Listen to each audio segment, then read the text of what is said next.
Hi there. So, I wanted to take a moment to discuss spiritual communion with you, and in particular the physics of spiritual communion. So, basically, spiritual communion, well, that's exactly what it sounds like. It's the union of souls, the unity of souls. And I'm describing one aspect of the unity of souls. And in particular, I'm describing synchronicities. So, synchronicities are unique such that they do not conform to modern reason. And I'll explain that in just one second. So, the only way to really explain what it is I'm trying to say is through examples. So I'm going to give you an example. So I'm sitting here on the deck, right? South San Jose. And let's say I have people walking on the trail behind my house. Okay, let's say I have two people walking by the trail behind my house, and they're talking. And I'm sitting here doing nothing, and in no way relating to them. So one might say that their conversation is totally irrelevant to my mental processes, my emotional processes, and my spiritual processes. Totally irrelevant, right? Because I've not engaged them in any way. But we know through significance found in the power of prayer that I am in fact affecting what it is they're talking about.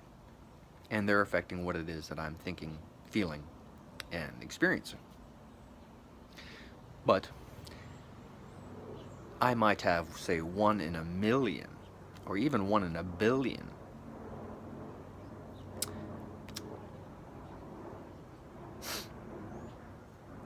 uh, 1 in a billion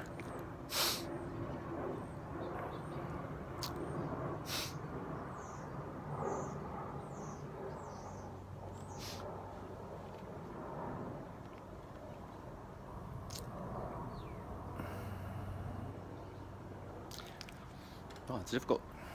1 in a billion factors on what it is that they're experiencing, feeling, saying, etc.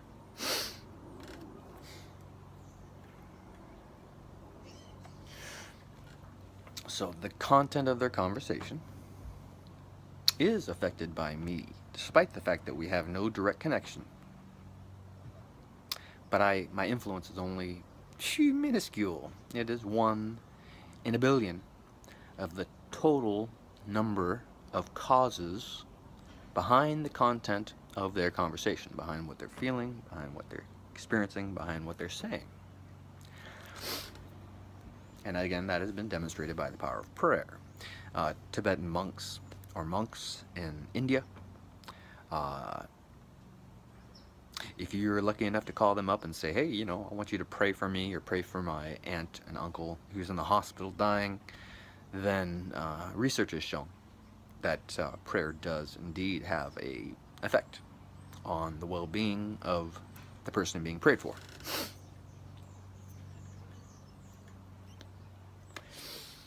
Now here's the tricky part. So,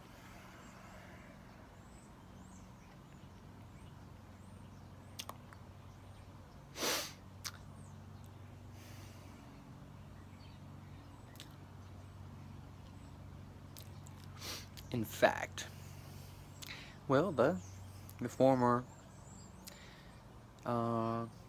assertion was in fact as well, but also in fact,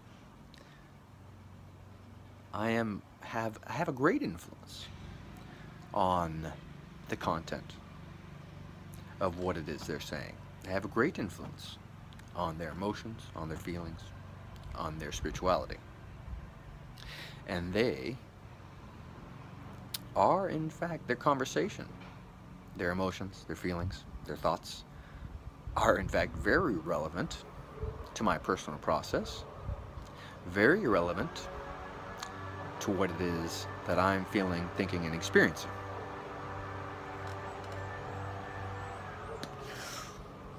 So much so, so relevant, in fact,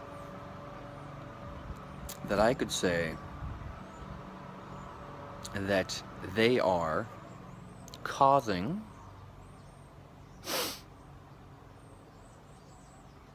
my thoughts, feelings, and experiences, and that I am, in fact, causing their thoughts, feelings, and experiences. Because I have a greater influence upon their conversation than 1 in a billion, because I have this great influence as well, what they say, feel, experience is, in fact,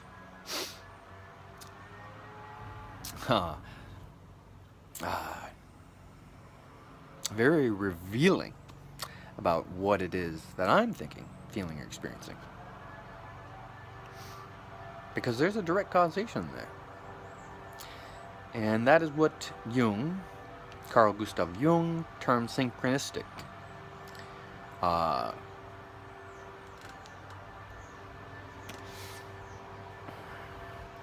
There's a synchronistic relationship between what it is that I'm thinking, feeling, and experiencing, and what it is, and how they are, in fact, responding to what it is that I'm thinking, feeling, and experiencing. It's synchronistic.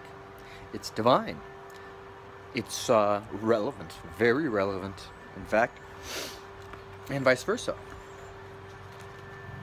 They're experiencing synchronicities too. If I'm playing a particular music on my deck and they're walking by, it's indeed synchronistic that I'm playing this music. So let's say I'm playing some East Indian chants. You know, when they walk by, they're going to think, oh my God. Or maybe not. Maybe if they're not spiritually enlightened and not in touch with spiritual communion, they won't think this. But if they have some depth of understanding and experience of spiritual communion, they'll think, oh wow, you know, this East Indian chant music is totally irrelevant to my process, my feelings, my experiencing. And yet part of them acknowledges that, wow, this East Indian music is really touching my heart. It's touching my soul.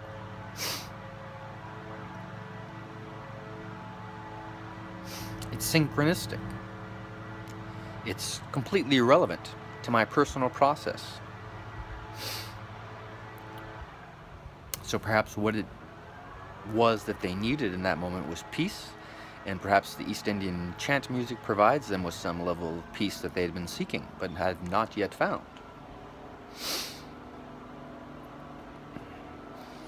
And so, the physics does not conform to modern notions of physics, because what I'm describing is irrational. I'm saying that at the same time, their influence on me and my influence on them is very little, both 1 in a billion. But at the same time, there is a extreme degree of relevance between what they're saying, thinking, and doing, and between what I'm saying, thinking, and doing. It's synchronistic.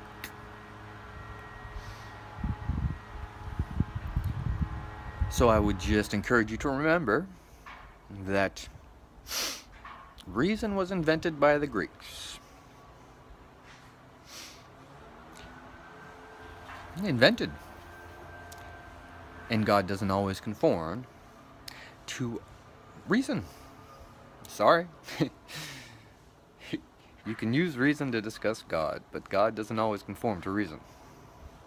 And indeed, this situation where I'm describing synchronicities and incalculably small amounts of relevance, well, it kind of lies outside modern reason. Doesn't make it wrong. If you study a little Hinduism, you'll understand that the Hindus are not intimidated by inconsistencies or unreasonable arguments, unreasonable situations, unreasonable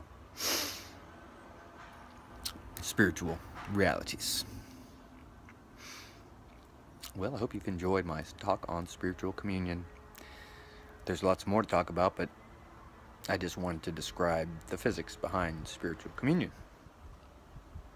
Hope you're doing real well, and I hope this message finds you well. Bye for now.